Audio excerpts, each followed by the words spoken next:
what's happened is that the GNU, I think, has inspired quite a bit of confidence, and you've seen this. The rand literally 19 rand 55, rand 1960, somewhere around that, just a little bit more than a month ago, right, coming below the actual 18 level yesterday and settling around that. It's not just the rand, it's the bond market, for instance. The yield on the long bond yield has come right down.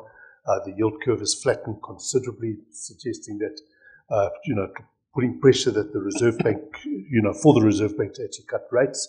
The financial sector's shares also really rocketing up, because that's, again, part of the confidence that actually is there. So the market certainly have responded very well to the government of national unity. I think, though, there's two steps to this, all right, in the sense, I see it almost as when I think it was Clemson who spoke about the high road and low road, a decade or two ago, was basically, or do you play in this Premier League or the, or league, is that the first decision was, does the coalition gravitate to the, I'll use the term loony left, or the sensible centre? All right. Does that indicate any bias? I think it does. And the first step was to gravitate around the sensible centre. And I think the ANC tradition would be, if one put it into the European context without the liberation, would have certainly in the Mbeki years would have been considered social democrat, in other words, centre-left, right? And under Zuma, it really took quite a big turn to the more extreme left, if you like, over that particular time. So we've taken that decision, but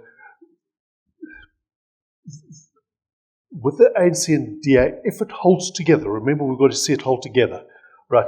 If they then take the decision to say the DA is excellent administrators, and the ANC often repeats the mantra, say we've got good policies, just implemented badly, but we'll get the DA to implement our policies well, then we've got another disaster on the thing. In other words, we need to recognize that there are bad policies implemented badly, and that we do need to see a change in direction in policy. And the change in direction of policy is going to be very difficult, because I don't think even the DA understands it. When we talk about poverty in the social context, and it's a huge problem, especially with unemployment, etc., politicians tend to, around the world, look at poverty alleviation measures, which, economically speaking, is shifting resources to consumption. So it's things like a grant here, subsidy here, NHI, etc. And in South Africa, that pendulum has swung very, very hard. Very few people understand the difference between poverty alleviation and poverty reduction. And poverty reduction is shifting resources to investment, and not just general investment. In South Africa, it has to be to SMEs. So if we now go to this and say, if we don't stop this swing to consumption and start to actually shift it back to investment, which is where poverty reduction will occur, in other words, economic growth and job creation will happen, and I emphasize it's got to be SMEs, we're going to not really get that momentum. And the electorate, really, we've got 2 years to actually prove to the electorate that the actual sensible centre is where the solutions to people's lives are. And if we don't do that, right, you may well find a gravitation to the loony left,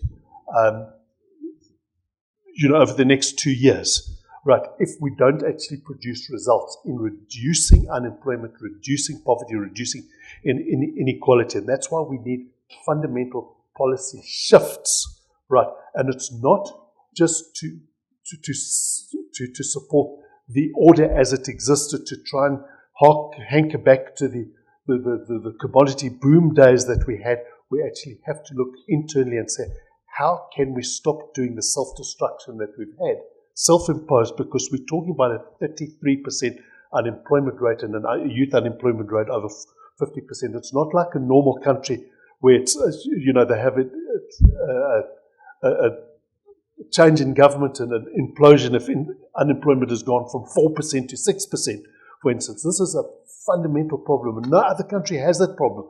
It's a self-imposed problem. There aren't external factors that we can point to say, this is why we've got such a high unemployment rate. So we've got to actually undo the damage that we've had, which came from 2007 onwards.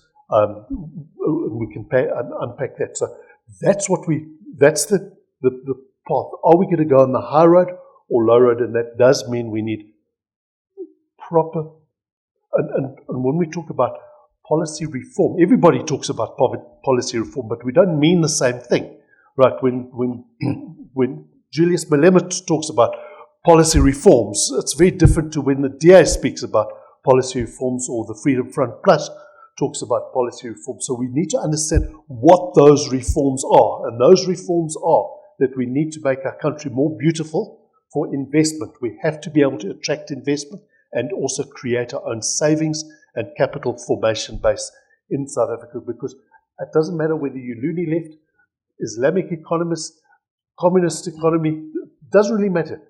You cannot bring new economic activity into existence without investment, and for that you need savings. Okay, those are economic absolutes.